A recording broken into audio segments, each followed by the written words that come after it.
one of the games that sticks out in my head playing through that November was Halo 2. Oh man! Halo 2 launched on the original Xbox and was sort of ostensibly that console's swan song, but what an incredible swan song it was.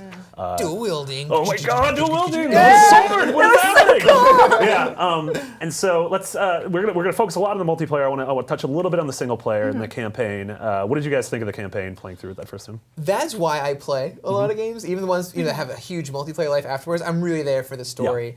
Yeah. It was really weird, but it was also very engrossing. Like you could tell they wanted to make the Flood something that was a little more than just this mindless zombie thing. So you had this giant, like I don't know, evil giving tree thing. Yeah, feed me, Seymour. That's a better example. And it would come out and like talk to them, and these like weird alliances. And you also got to see from the Covenant's point of view. So suddenly they weren't just like these alien villains. They had heroes and villains on their side too, which was like so cool. When I first saw that I was a Covenant. I was like, when you played that as the really Arbiter. Yeah. Because I didn't really pay attention to a lot of the Fallout. I didn't know if that was going to happen. No, it was like totally. It was bait and switch. Yeah, okay, same thing with. I was like, oh my God, it's happening. Yeah, it was really following like what Kojima did with Metal Gear 2, where it's like 2 hours in the game, you're like, oh, I'm playing as this character who's not the person I thought I was going to be playing as.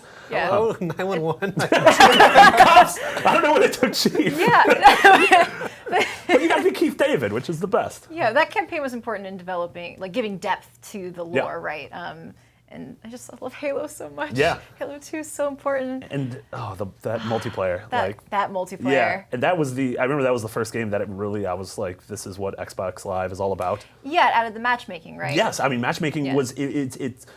Again, it's weird to think about a time before like that matchmaking was just a thing. Yeah, so before you would just kind of put your game out and be like, here's my game, I have a server. Yeah, please join me. Yeah. And this one was like cycling through, you always have a game to join. Yeah, and just circling up with parties and lobbies and having these like playlists where it was taking all of the downtime of that sort of plagued certain online games beforehand and just being like, hey, no, this is just about playing. If you want to just play 1,000 matches back to back, you can do that.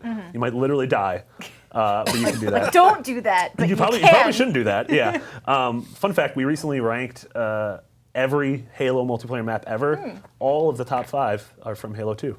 Yeah. Makes sense. Yeah, What that's are insane. they? Zanzibar, Lockout, Beaver Creek, Midship, and Coagulation. Which is such a rad mix of maps. It has, the 2 remakes of Halo 1 maps. It has these awesome sort of vehicle-based encounters. It has, Lockout, which is ostensibly the like iconic arena map. Lockout. Yeah, just what you could do in that game. The game modes, just whether you're playing deathmatch, whether you're playing capture the flag. God, I can't count the number of hours that I played in that game, and I know there's 24 people in the office who feel the same way. Oh, Halo 2. Halo 2. Yeah, pour one out. I'm not saying pour one out because literally we're getting Halo 5 in like 2 weeks. Yeah, you should have poured one out for Half-Life 3, honestly. If there's one that needs to be poured out. Yeah.